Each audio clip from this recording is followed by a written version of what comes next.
Hello दोस्तों, कैसे हैं आप लोग। तो आज के वीडियो में आप सबके लिए लाए हैं एनसीईआरटी क्लास 8 का साइंस का सोल्यूशन है चैप्टर नंबर 11 का बल और दबाव। इसका चैप्टर का नाम है, तो आइए देख लेते हैं।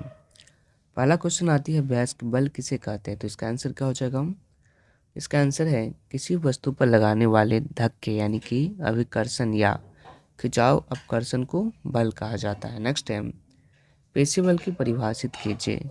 तो पेशी बल क्या होता है, हमारी मांसपेशियों के क्रिया स्वरूप लगने वाले बल को पेशी बल कहते हैं। नेक्स्ट टाइम, बल कितने प्रकार के होते हैं। तो इसका आंसर हो जाएगा, बल दो प्रकार का होता है। पहला होता है संपर्क बल, दूसरा होता है असंपर्क बल। ओके, नेक्स्ट आती है संपर्क बल क्या होता है, कितने प्रकार का होता है। तो पेशीय बल तभी लगाया जाता है जब पेशीय किसी वस्तु के संपर्क में हो, इसीलिए इसे संपर्क बल भी कहते हैं। यह दो प्रकार का होता है, पहला होता है पेशीय बल, दूसरा होता है घर्षण बल। तो पेशीय बल किसे कहा जाता है, हमारी मांसपेशियों के क्रिया स्वरूप लगने वाले बल को पेशीय बल कहा जाता है।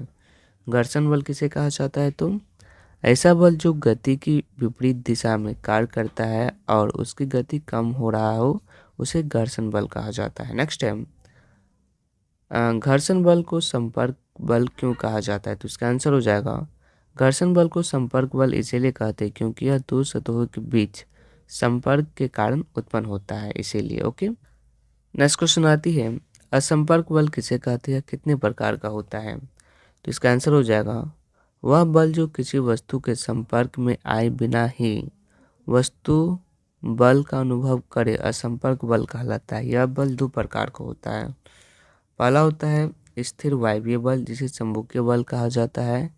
एक आवेशित वस्तु द्वारा किसी वस्तु आवेशित अथवा अनावेशित वस्तु पर लगाए गए बल को स्थिर वायवीय बल कहा जाता है। ओके, इसका बाद आता है गुरुत्व बल।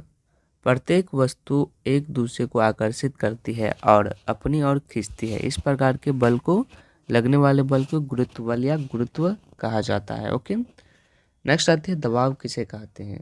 तो किसी पृष्ठ के प्रति एकांक क्षेत्रफल पर लगने वाले बल को दबाव कहा जाता है। नेक्स्ट टाइम, कंधे पर लटकाने वाले थैले में चेरी पट्टी क्यों लगाई जाती है। तो इसका आंसर हो जाएगा, कंधे पर लटकने वाले थैले में चेरी पट्टी दाब को कम करती है, जिससे जितनी पतली होगी दाब के नियमानुसार दाब बढ़ेगा, क्योंकि प्रति एकांक क्षेत्रफल कम हो जाता है, इसीलिए। ओके, नेक्स्ट क्वेश्चन आती है, कील का किनारा नुकीला क्यों होता है। तो इसका आंसर हो जाएगा, कील का किनारा नुकीला होता है क्योंकि प्रति एकांक क्षेत्रफल जितना कम होगा दाब बढ़ता है, जिससे कील आसानी से धंसता है। ओके, नेक्स्ट है, वायुमंडल किसे कहते हैं।